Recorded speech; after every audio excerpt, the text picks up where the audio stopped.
हर हर महादेव दोस्तों। तो दोस्तों, एक प्रदोष हरे सब दोष, यानी कि प्रदोष व्रत की महिमा इतनी अपरंपार है, इतनी बड़ी महिमा है इसकी।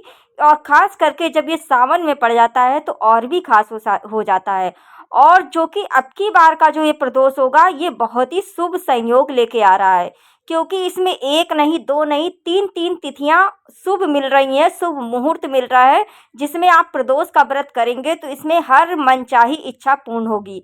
और जो भी उपाय करेंगे, जो भी पूजा पाठ करेंगे प्रदोष काल के समय, वो मनोकामना बहुत जल्द ही आपकी पूर्ण हो जाएगी। सावन में ये प्रदोष पड़ गया है, और दूसरा इसका शुभ संयोग जो मिल रहा है वो बन रहा है सावन का दूसरा सोमवार। सावन का दूसरा सोमवार होगा, और ये सावन में तो है ही, पर दूसरा सोमवार, और जो इसकी प्रदोष काल की पूजा का समय है वो और भी खास हो गया है। तो इसलिए ये 3 प्रकार से अब की बार का जो प्रदोष है वो बहुत ही खास हो गया है और बहुत ही अच्छा है। अगर आप इसमें अगर प्रदोष काल की पूजा के समय अगर शुभ मुहूर्त में अगर आप पूजा करेंगे तो इससे आपकी सभी मनोकामनाएं पूर्ण हो जाएंगी।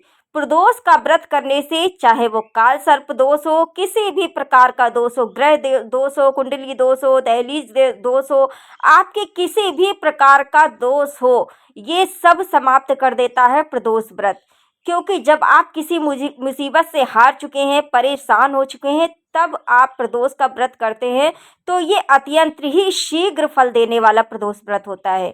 आप किसी भी व्रत को करेंगे थोड़ा टाइम लगेगा, 1 साल, 2 साल, 3 साल, लेकिन अगर आप प्रदोष का व्रत करेंगे तो कम से कम 3 महीने में आपका रिजल्ट आपके सामने होगा। तो प्रदोष का में जो प्रदोष की पूजा होती है प्रदोष काल के समय, उस पूजा का विशेष महत्व बताया गया है। हमारे शास्त्रों के अनुसार पूजा, प्रदोष काल में की गई पूजा सभी मनोकामनाओं की पूर्ति करा देता है। तो प्रदोष के समय, प्रदोष काल में अगर आप पूजा करते हैं, अपनी मनोकामना को बोलते हैं, और विधिवत प्रदोष काल में, प्रदोष काल के समय भगवान भोलेनाथ की पूजा आराधना करेंगे और श्रृंगार करेंगे, पूरा माता पार्वती को गठबंधन करेंगे, तो इससे आपकी सभी मनोकामनाएं पूर्ण हो जाएंगी। प्रदोष का व्रत सभी दोषों से मुक्त करा देता है, चाहे वो किसी भी प्रकार का दोष हो। इसमें कोई भी कुंडली दिखाने की जरूरत नहीं है, किसी भी प्रकार की आपको कहीं भी किसी को ज्योतिष शास्त्र को दिखाने की जरूरत नहीं है। प्रदोष का व्रत करने से सभी समस्याएं जड़ से समाप्त होती हैं और भगवान भोलेनाथ अति शीघ्र ही प्रसन्न होते हैं। आप थोड़ी सी पूजा करके भी भगवान भोलेनाथ को अतिशीघ्र ही प्रसन्न कर सकते हैं, और भगवान भोलेनाथ एक लोटे जल से प्रसन्न हो जाते हैं। आइए जानते हैं दोस्तों कि प्रदोष की तिथि कब प्रारंभ हो रही है, कब समाप्त होगी।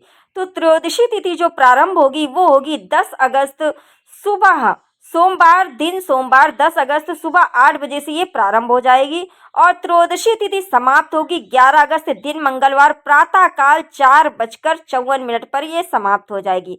ऐसे में त्रयोदशी तिथि जो मिल रही है वो मिल रही है 10 अगस्त को, क्योंकि प्रदोष की जो त्रयोदशी तिथि होती है, प्रदोष की जो पूजा होती है वो शाम की ही मानी गई है।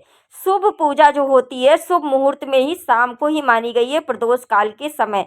इसलिए प्रदोष का जो त्रयोदशी तिथि है वो मानी जाएगी 10 तारीख को, दिन सोमवार को ही। तो जो लोग त्रयोदशी तिथि का व्रत करते हैं यानी प्रदोष का व्रत करते हैं, वो लोग 10 तारीख को दिन सोमवार को ही करेंगे। और सावन का दूसरा सोमवार होगा तो विशेष मनोकामनाएं पूर्ति आपकी हो जाएगी। और क्या क्या करना है, चलो आगे ये भी जान लेते हैं।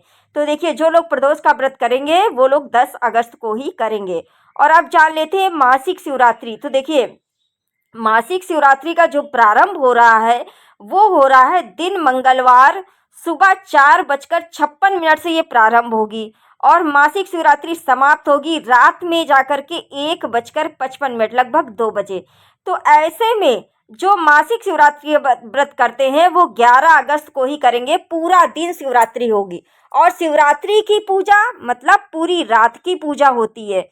शिवरात्रि की पूजा पूरी रात करनी है आपको, या फिर आप 4 पहर की पूजा करिए या एक ही पहर की केवल करिए, लेकिन शिवरात्रि की मानी गई जो शुभ मानी गई पूजा है वो रात्रि की ही होती है। शिवरात्रि मतलब रात्रि की पूजा होती है।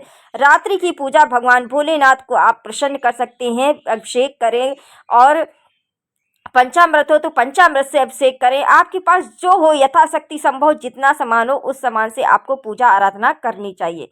मासिक शिवरात्रि ऐसा व्रत है जो महीने में एक बार आता है केवल, और जो लोग इसका व्रत करते हैं वो सिर्फ महीने में एक बार करते हैं, केवल जो शिवरात्रि आती है सबसे बड़ी शिवरात्रि, ठीक है, वो मानी गई है। बाकी कुछ लोग ऐसे भी हैं जो मासिक शिवरात्रि का व्रत करते हैं महीने में एक बार। तो जो लोग मासिक शिवरात्रि का व्रत करते हैं वो 11 अगस्त को करेंगे, लेकिन प्रदोष का व्रत 10 अगस्त को ही माना जाएगा, इस बात का ध्यान रखिएगा, ठीक है। तो प्रदोष काल के समय आपको क्या करना है कि 108 दाने, अब की बार का प्रदोष बहुत ही शुभ है, प्रदोष काल के समय करना है, शाम के समय, यानी आपको शाम के समय करना है। तो शाम के समय क्या करना है, 108 दाने खड़ी मूंग ले लेना, हरी मूंग गिन करके अपने घर से लेके जाना है। जैसे आप पूजा करते हैं प्रदोष के दिन वैसे ही करेंगे। उसके बाद एक एक दाने आपको चढ़ाने हैं, वो श्री शिवाय नमस्तुभ्यम या फिर ओम नमः शिवाय या नमः शिवाय बोलते हुए एक एक दाने आपको 108 दाने अर्पित करके आने हैं। धन संबंधी समस्या हो या कैसी भी परेशानी हो, इससे आपके सभी संपूर्ण फल आपको इसका मिल जाएगा, क्योंकि मूंग, हरी मूंग बहुत ही बेहद ही शुभ होता है धन संबंधी समस्याओं के लिए। तो अब की बार का जो सोमवार होगा वो दूसरा होगा, और खास करके प्रदोष भी पड़ रहा है और प्रदोष काल का समय होगा, तो अति शुभ होने वाला है अब की बार। तो ध्यान रखिएगा कि 108 दाने आप लोगों को हरी मूंग चढ़ाने हैं। प्रदोष काल की जो पूजा का समय होगा वो होगा शाम 6:43 से लेकर के 8:06 तक रहेगा। वैसे तो आप 9:15 तक भी कर सकते हैं, लेकिन जो शुभ मुहूर्त होगा वो यही होगा, ठीक है। तो इसी मुहूर्त में ही आपको करना है, 6:43 से लेकर के 8:06 तक आपको पूजा आराधना करनी है।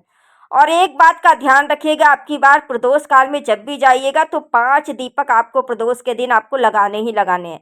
पहला दीपक जो होगा भगवान भोलेनाथ के मंदिर में होगा, और दूसरा दीपक जो होगा वो होगा बेल पत्र के पेड़ के नीचे। ध्यान रखिएगा, आपकी बार प्रदोष में एक दीपक आपको बेल पत्र के पेड़ के नीचे लगाना ही लगाना है। तीसरा दीपक जो होगा वो आपकी दहलीज होगी।